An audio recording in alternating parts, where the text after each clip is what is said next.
What is up, you guys? This is JP coming at you with another video. Today's topic is on supersets. In my opinion, I think supersets are one of the most overrated workout intensifiers that people do today.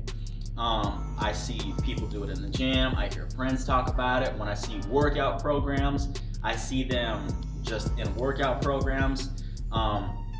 They're everywhere. I'm sure you have heard a friend talk about supersets, or maybe you're doing supersets yourself. So let me explain what a superset is for people who don't know. A superset is simply two sets of two different exercises combined into one set on the same muscle group. So let me give you an example for biceps. A bicep superset would be something like curls. So you start off with a barbell curl, and let's just say you did 9 to 12 reps. So you're doing your curls, you get to 9 to 12 with no rest.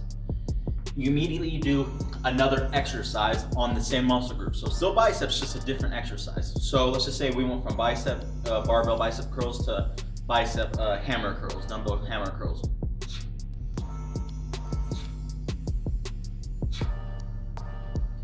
So that was one superset. It's a superset because it's two different exercises with no rest period combined into one set. You could do this with any muscle group. Another one I typically see is bench press. Then right after they're done with doing their set of bench press, they immediately go into some form of chest fly. Or they'll do push-ups, go straight into the chest fly. You can do supersets with any muscle group. But again, in my opinion, they're extremely overrated because the main reason why people do supersets is because they want to see more gains. They want to get more jacked. But the reason why that's bad is, well, to kind of give you guys a quick rundown, just so you guys can understand, I'm going to tell you why or what requirements you need to cause a muscle to grow. The first requirement that you need to cause a muscle to grow is you need a sufficient amount of tension or intensity. I'm going to use those words interchangeably. You need a sufficient amount of tension or intensity on that muscle. Think about it. You can't just use any amount of tension and expect it to grow or grow optimally. Because if that were the case, we would all be the most jacked that our genetics would allow us all the time, because we're always under tension from gravity, for example. So like when you're just walking around, or when you pick up a cup at your house, and that's technically a little bicep curl, why aren't your biceps the most jacked that they can possibly get? Because technically you're doing curls all day. Because again, a cup and the things that you pick up in household activities aren't enough tension. It's not enough tension to maximize that hypertrophic response.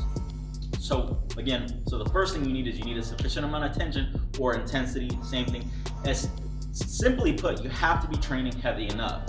That doesn't mean you have to be really super heavy, but you have to be training heavy enough. And again, and studies have shown it, actually you don't have to be training that heavy at all, but it still has to be heavy enough.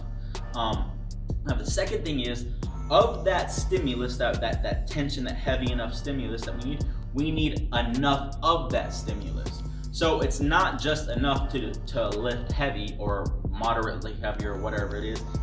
Because if that were the case, I could just pick up the dumbbells that are hard for me, and I could just do one curl, one rep, and say, okay, well, I lifted a heavy weight. That's not enough. And this is where volume comes in. Essentially, what I'm saying is the second thing that you need is you need enough volume of that heavy stimulus for you to continue to see growth. So you can't just pick up a heavy weight, do one rep every single time, never do more, and expect to continue to see growth forever. That's not how it works. So those are the two things you need. You need the specific stimulus is you need enough tension on that muscle group. And the second thing you need is you need enough of that stimulus to continue to be able to see growth. Now, knowing that, when we're talking about supersets, the first exercise that you do, and in the example that I just showed you in the bicep curl example, the first exercise that I did, the barbell bicep curl, I went from doing nothing, I went from resting, or I hadn't started my workout yet, to doing the barbell bicep curl. So this barbell bicep curl, I can pick a weight where I have sufficient enough intensity it's a heavy enough barbell curl for me to maximize that hypertrophic response. But the problem is when I immediately go from this barbell bicep curl to this dumbbell hammer curl, this dumbbell hammer curl, I am not maximizing what weight I can use, the intensity that I can do, or the volume on this exercise, because I just got done with an exercise that used that same muscle group. Think about it. You should be using a weight that's hard enough for you. If I'm doing this barbell bicep curl and I'm curling and it's pretty hard, and the last rep's pretty hard, and I stop, I set it down, I am not going to be able to use a weight that if I were fresher or fresh, that's going to be really challenging. Now, it might feel challenging to you. You might pick it up and say, oh, this feels heavy because you just fatigued the muscle. But you have to understand is that it's only heavy because, again, you just fatigued the muscle. So ultimately, the second exercise of any superset, the second exercise is going to be, how do I say it, a shittier version of that exercise compared to had you had done it when you were fresh.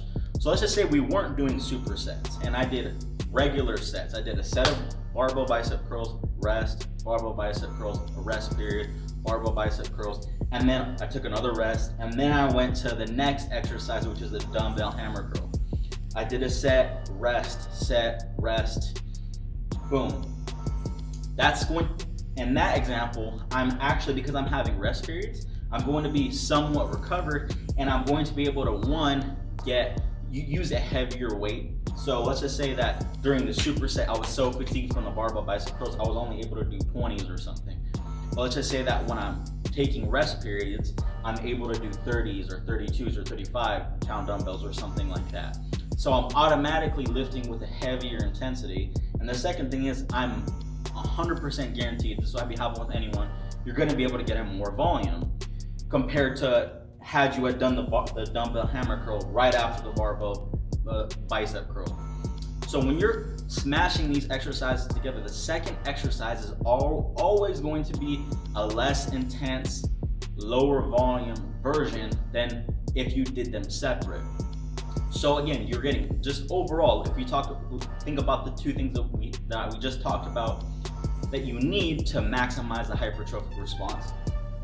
Now, some of you may be saying, well, I'm doing supersets for other reasons. I'm not doing it to maximize hypertrophy. I'm doing it because I want to save time. Well, again, I would give you a better alternative. Check out my APS set video, my antagonist paired set video that I did about a month ago. I'm gonna link it down below in the description or the comments. If not, it's on my channel. But again, that's a better way to combine exercises where you're not kind of shooting yourself in the foot, metaphorically, when you're smashing two exercises together of the same muscle group. You're combining opposing muscle groups. Like instead of doing two bicep exercises, you would do a bicep exercise and then a tricep exercise. So again, it's a different muscle group. So even though we have global fatigue, there's no local fatigue, and we're able to get a good quality second exercise while still combining two sets together, so we're having the time that we would have if we did normal sets. So if your goal is to save time, you could use APS sets. If your goal is not to save time, I'm assuming it's to maximize muscle growth. And if you're trying to maximize muscle growth, I just explained why a superset isn't the best. So again, think about it. I really strongly recommend you get away from supersets. There are better ways to compact volume.